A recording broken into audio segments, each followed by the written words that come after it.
Hello friends, I hope you all are fine.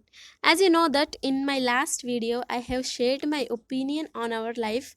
I have compared our life with journey and our dreams with destination. So today I am going to share my opinion on safety of girls. Where can a girl be safe?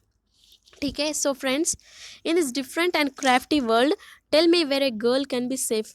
अफसोस यही है कि जिन स्त्री को पुराणों में देवी माँ का सम्मान दिया है आज उसी को इस दुनिया में सेफ्टी नहीं है।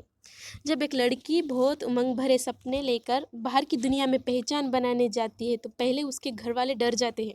हाँ, थोड़ा बहुत डर भी जाते हैं, घबराते भी हैं, क्योंकि रीज़न आप सभी को तो पता ही होगा। बाहर की इस अजीब दुनिया का डर, कब क्या किसके साथ किस समय क्या होगा हम इमेजिन नहीं कर सकते हैं यार। जैसे आप देख रहे हैं ना, से सोसाइटी में कुछ रेपेशियस इंस्टिंक्ट्स हो रहे हैं। ऐसे इश्यूज देख के तो किसी भी लड़की के माँ बाप को तो डर तो लगेगा ही ना, अगर ऐसा उनकी लड़की के साथ होगा तो। Now see, I am going to read a narrative poetry written by someone in which the writer expresses intentionally all her feelings with her mom on such issues happening today. मैं क्या संभालूँ माँ, दुपट्टा संभालूँ या फ्रॉक, किताबें संभालूँ या सोच। अब जब तेरे कोख में ही आ जाऊँ तो मार देना मुझे तेरे कोख में ही माँ।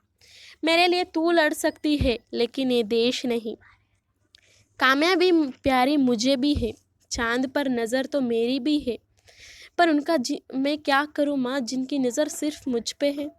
मैं तेरे अंदर ही सुरक्षित हूँ, तेरे बाहर की दुनिया शायद मेरे लिए बनी ही नहीं है माँ। मत निकलने दे मुझे बाहर, फिर शर्मसार मेरी मौत हो जाएगी। इंसाफ के लिए तू लड़ते लड़ते खुद एक ना एक दिन थक जाएगी। वो तुझसे ये नहीं पूछेंगे कि कातिल को क्या सज़ा दे। मैं लाखों लड़कियों की लड़खड़ाती हुई लौ हूँ, जो आज नहीं तो कल बुझ जाऊंगी। मेरे लिए देश क्या लड़कियां ही नहीं लड़ना चाहती, मेरे लाश पर शौक पूरी दुनिया बनाएगी। दो चार स्टेटस लगाकर फिर शांत हो जाएगी। इसलिए मैं कहती हूँ माँ, मुझे तेरे कोख में ही मार दे, तू अकेली नहीं लड़ पाएगी। I hope you all understood that how intentionally the narrator is expressing the concern about the incidents such as all these infanticides and rapacious instincts in this today's society. Also, the narrator conveys her mother to kill her in her mother's womb only. So sad now. Now just imagine how bad the today's society is. It is so terrible.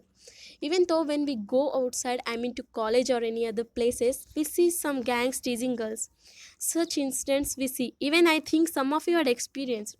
Recently जब मैं अपने दोस्तों के साथ एक जगह पर जा रही थी, तब मैंने क्या देखा पता है दोस्तों? कुछ लड़के ना एक लड़की को छेड़ रहे थे ट्रेन में। ट्रेन में तब भी उस लड़की ने कॉमन डायलॉग जो सब यूज़ करते हैं वही डायलॉग उसने यूज़ किया। उसने कहा कि तुम्हें घर में माँ बहन नहीं है क्या? तब भी उनमें से एक बदतमीज़ लड़की ने क्या कहा पता है आपको? माँ बहन है लेकिन बीवी नहीं है। अब आप ही बताओ दोस्तों, ऐसी गिरी हुई हरकतें लड़के करेंगे तो बेचारी वो लड़की क्या करेगी भला? हम इससे कह सकते हैं कि a girl is insecure in the society. ठीक है, now we came to know that a girl is not safe in the society. Keep it aside. देखा जाए तो एक लड़की उसके माँ के कोख में भी सेफ नहीं है यार। रीज़न तो आपको पता होगा, उसका मेन रीज़न है भ्रूण हत्या। हाँ, infanticide is the main reason for the unsecureness of the girl. अब जब एक लेडी प्रेग्नेंट होने के समय हॉस्पिटल जाती है तब बड़े बड़े अक्षरों में वहाँ पर लिख कर रहता है कि यहाँ पे जेंडर स्कैनिंग करना अपराध है। ऐसा ही कुछ तो लिख कर रहता है ना। तो भी बहुत सारे जगहों पे हम देखते हैं कि वो नन्ही सी मासूम सी बेबी माँ के कोख में हो होते ही तब भी उससे मार देते हैं। उस स्कैनिंग कमेटी को कुछ पैसे देकर वो बेबी को कोख में ही मार देते हैं। इसका मेन रीज़न तो वो लोग स्कैनिंग सेंटर वालों को कुछ पैसे देते हैं। This means they are completely corrupted. इंसान ना पैसों के लिए कितनी भी गिरी हुई हरकत कर सकता है। Okay, we will talk about this corruption in the next video. कई बार हम देखते हैं कि एक छोटे से बेबी को पैदा होते ही कुछ लोग कचरे में फेंकते हैं। How bad it is. उस बेबी ने क्या गुनाह किया है यार? गुनाह करना तो दूर, ठीक से उसने तो ये दुनिया तक पूरी तरह से नहीं देखा। ठीक है, ऐसी ही एक सिचुएशन मैंने देखा जब I was passing through the street.